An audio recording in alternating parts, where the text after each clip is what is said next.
Olá, olá! Sejam bem-vindos e muito bem-vindas ao programa Bahia da Gente.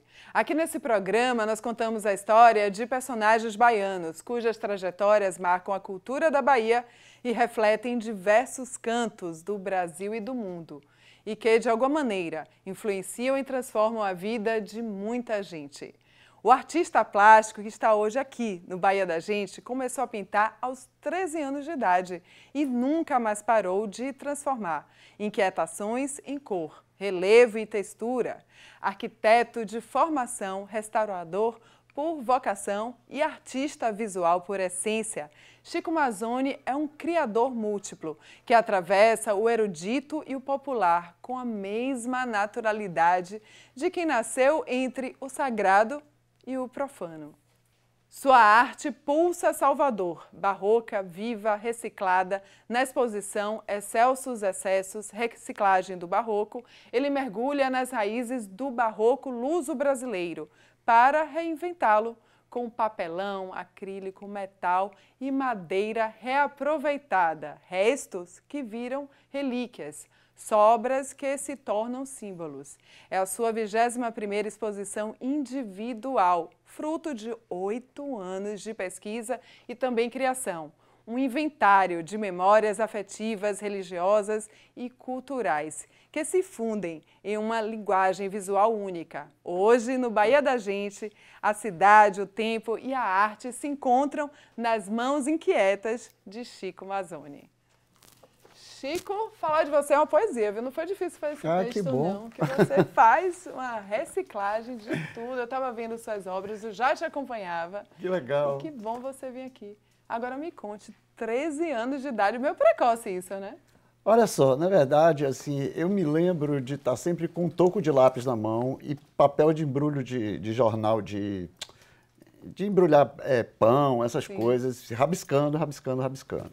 Aí um tio meu me deu uma aquarela num determinado momento e eu comecei a trabalhar com aquarela.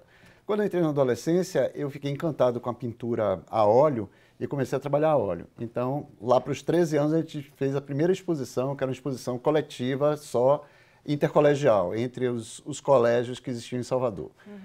E daí isso me estimulou, isso me deu ânimo para continuar trabalhando. Então, acontecesse o que fosse acontecer na minha vida, eu ia sempre estar pintando. Em paralelo, eu estaria sempre pintando. E assim foi.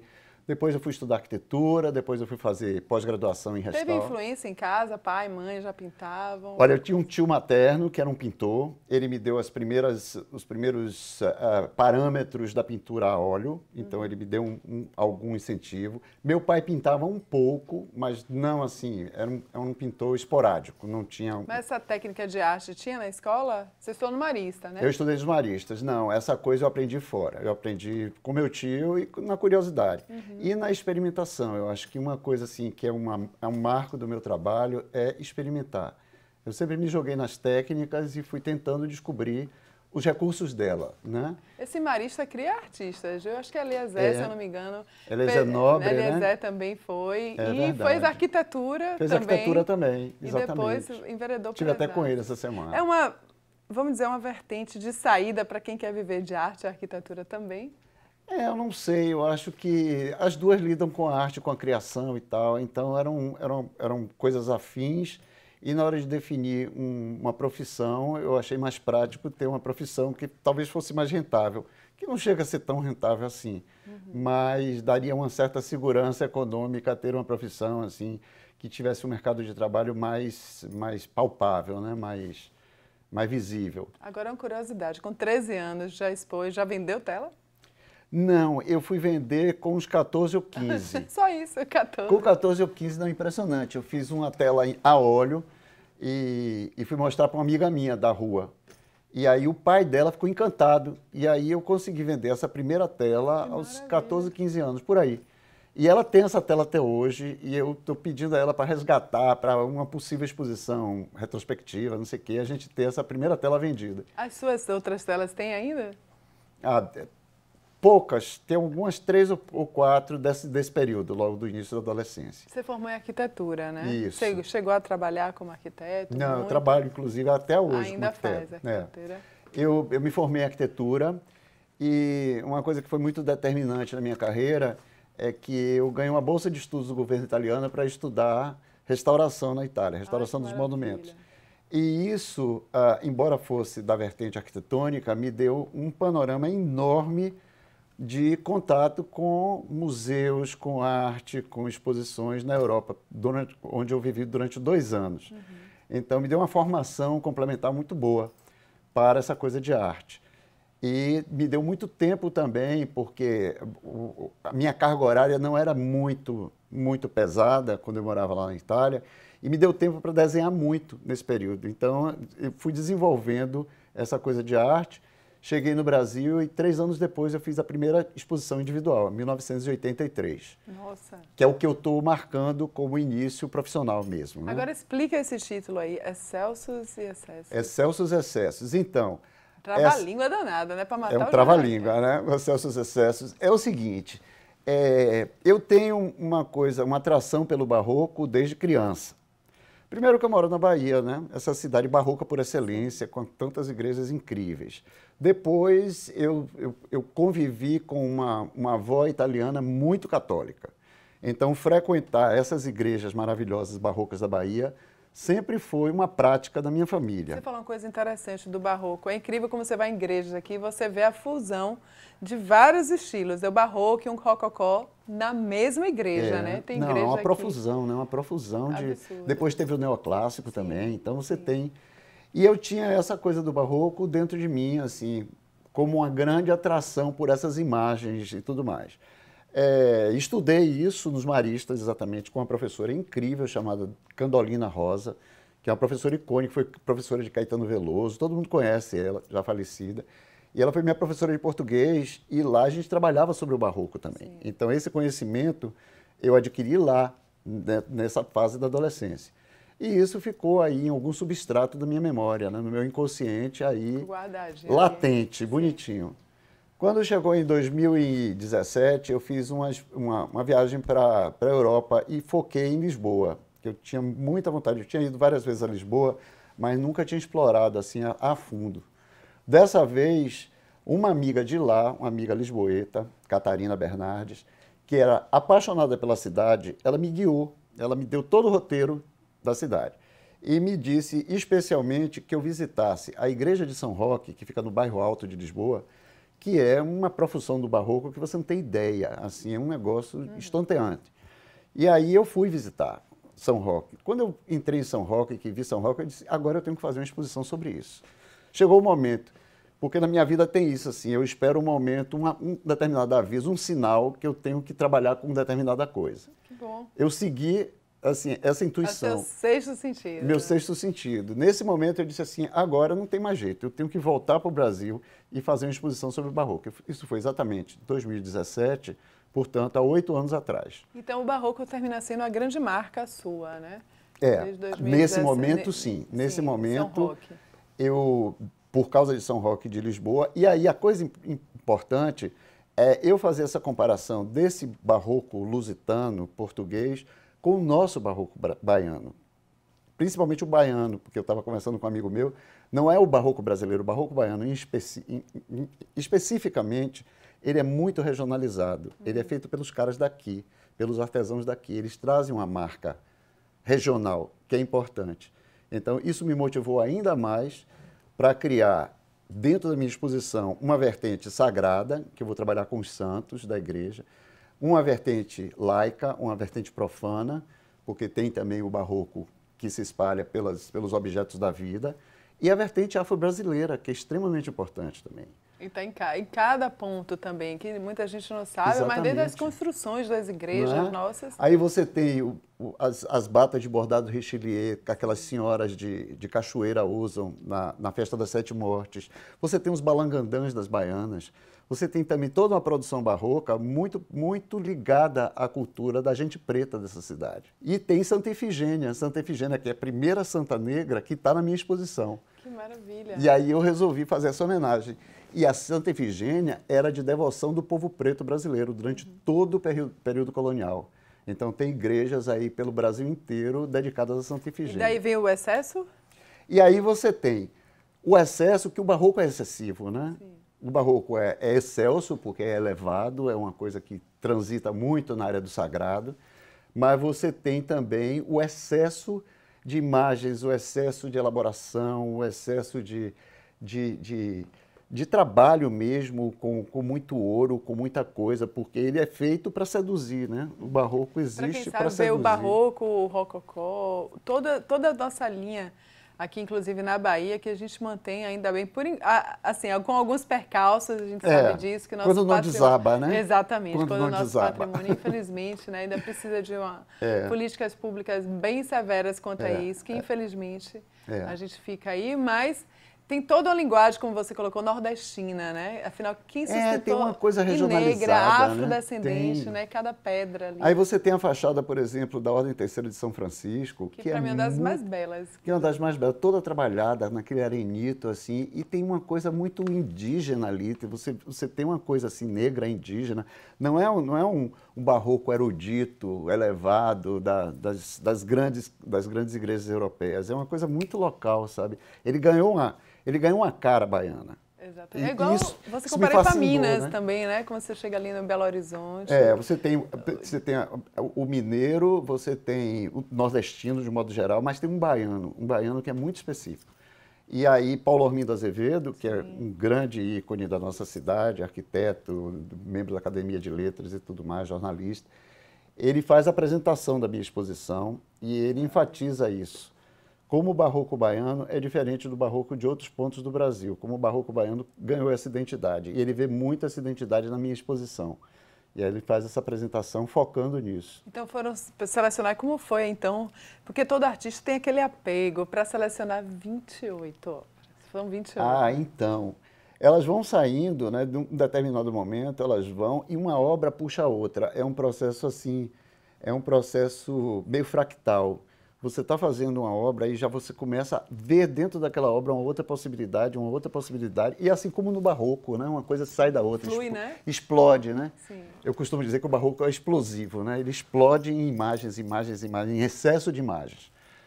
E aí elas foram surgindo, e quando eu vi, eu já estava com 28 telas, eu digo, bom, eu acho que é um bom limite, né? Porque é mais ou menos o que eu preciso para fazer uma série, fazer uma exposição, configurar, né? Formatar um processo de trabalho. Que maravilha! A gente está encerrando aqui o primeiro bloco do programa Bahia da Gente com esse artista baiano maravilhoso, Chico Mazzoni, italiano, né, Chico? Já a gente volta. Metá.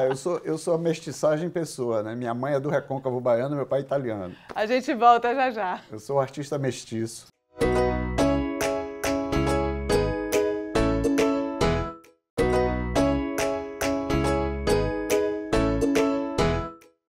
Voltamos aqui com o segundo bloco do programa Bahia da Gente, com esse artista baiano maravilhoso aqui, que preenche todos os espaços.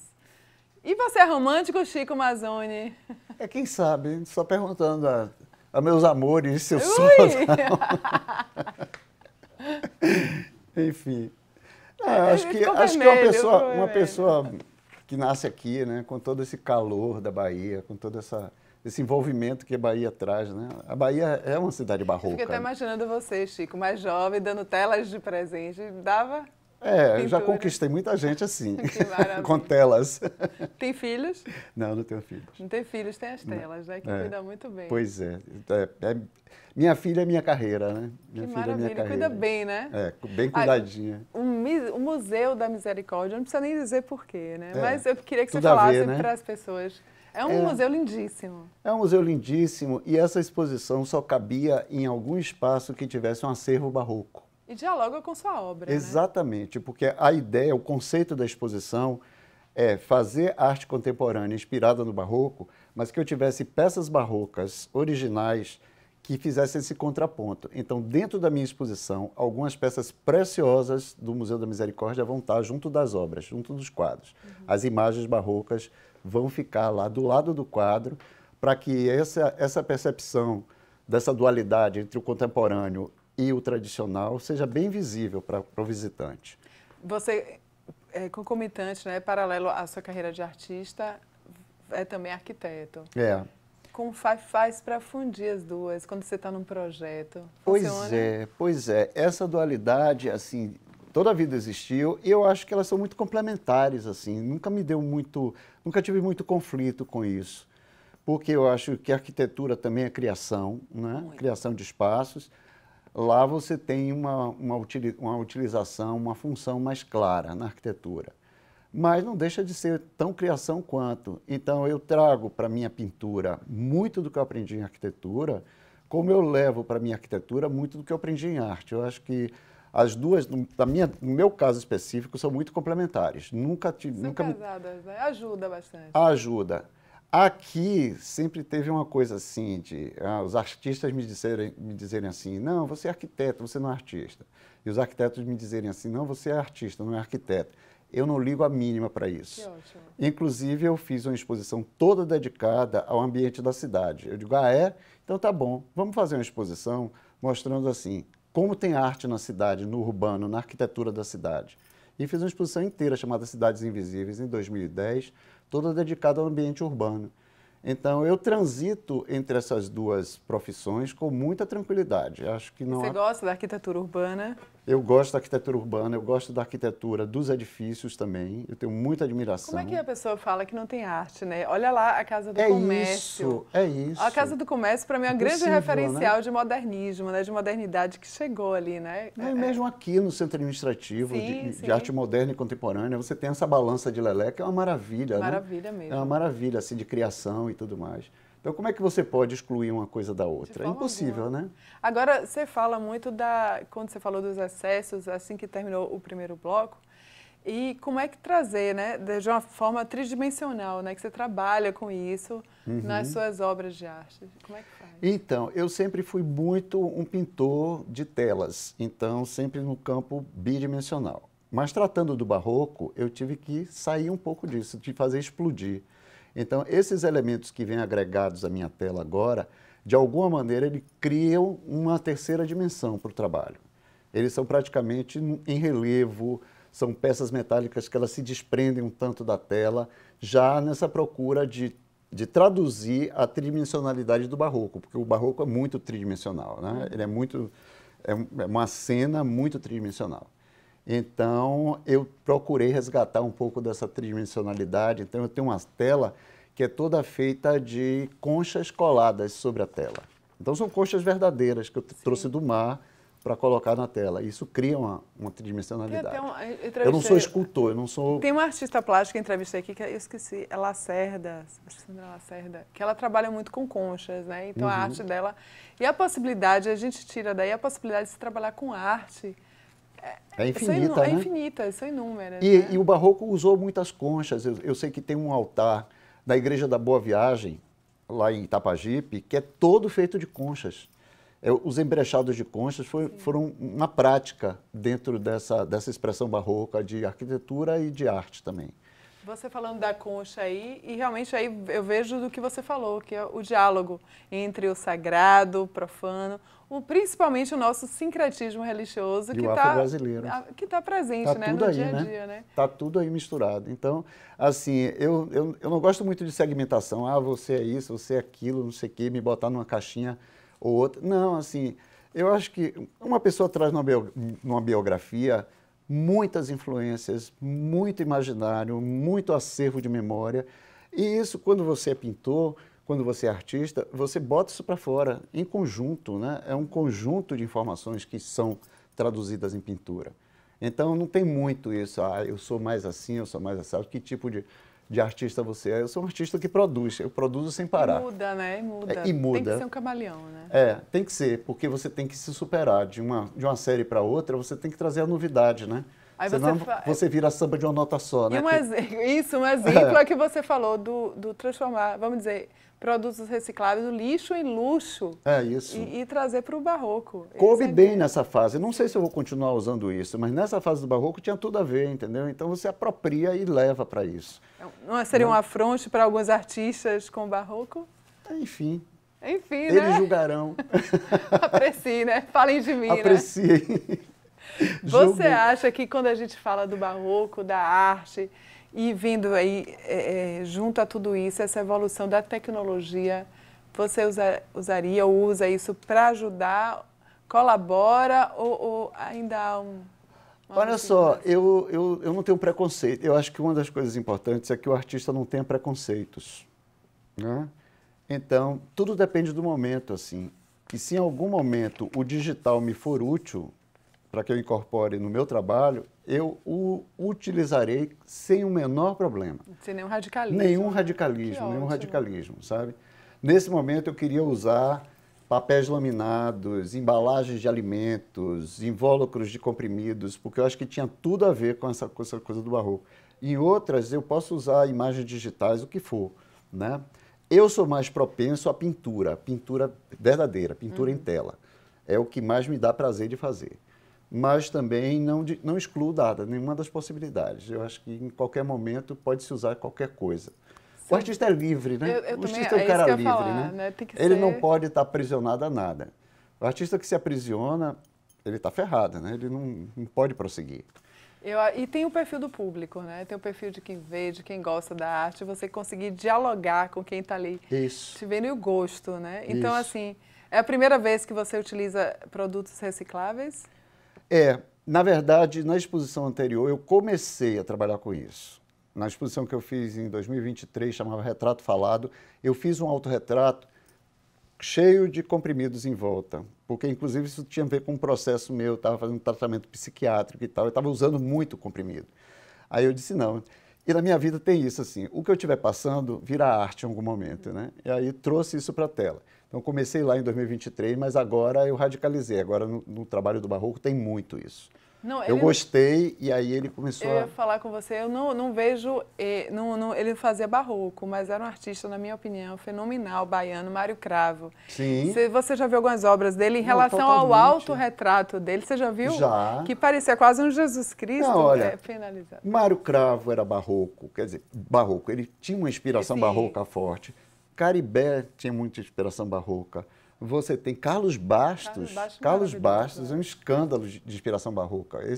Quer dizer, um artista que vive na Bahia, ele está vulnerável ao barroco. São vários. Genário de Carvalho. Nós, mesmo assim, modernistas e pós-modernistas e contemporâneos, todos sofremos um impacto do barroco, porque a cidade é barroca, né? A gente respira, né? Não a gente respira, né? Tá Agora, aí. Na sua opinião, como artista plástico, como arquiteto, você acha que, falando de políticas, de escolares, educacionais, falta na escola novamente essa aula de arte? Eu acho que sim, eu acho que algumas escolas eu tenho sabido, assim, eu não estou muito...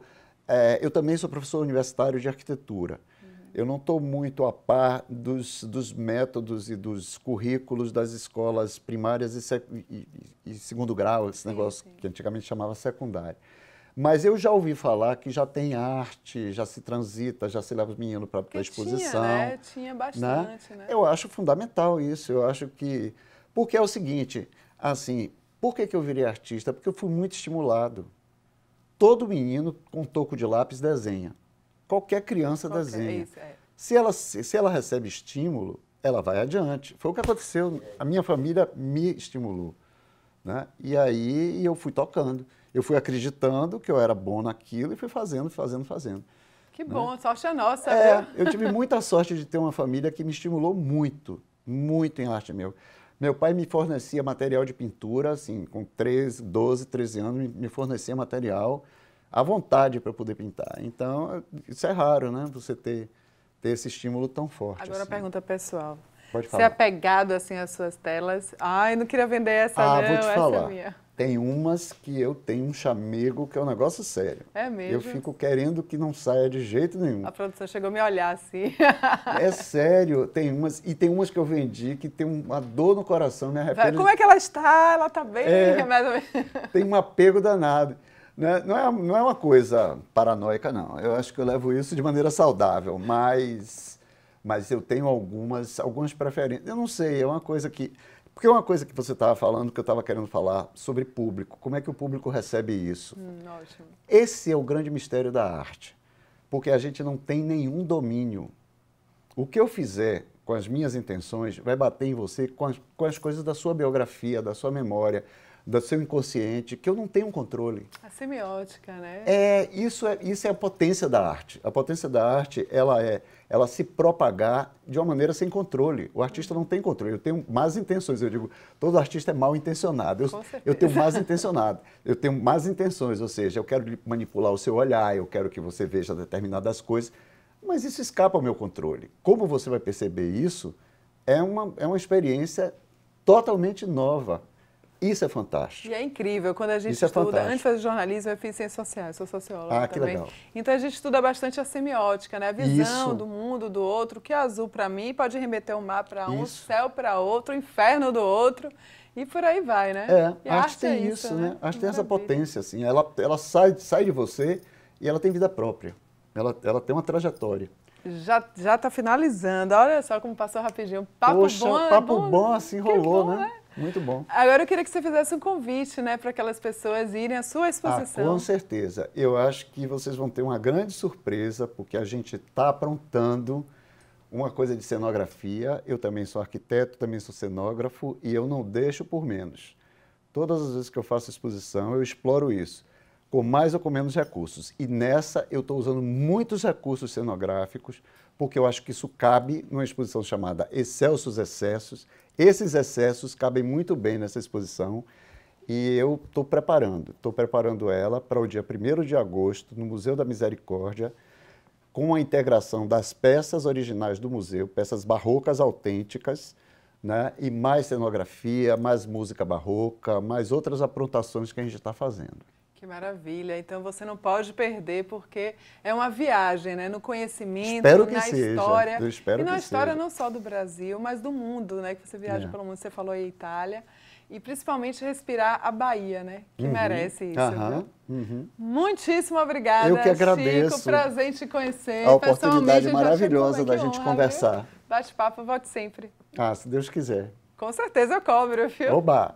A gente está aqui encerrando mais um programa Bahia da Gente com esse artista maravilhoso, arquiteto, barroco. Ó, que exposição maravilhosa. Não perca, viu? Tá massa. Tchau, tchau.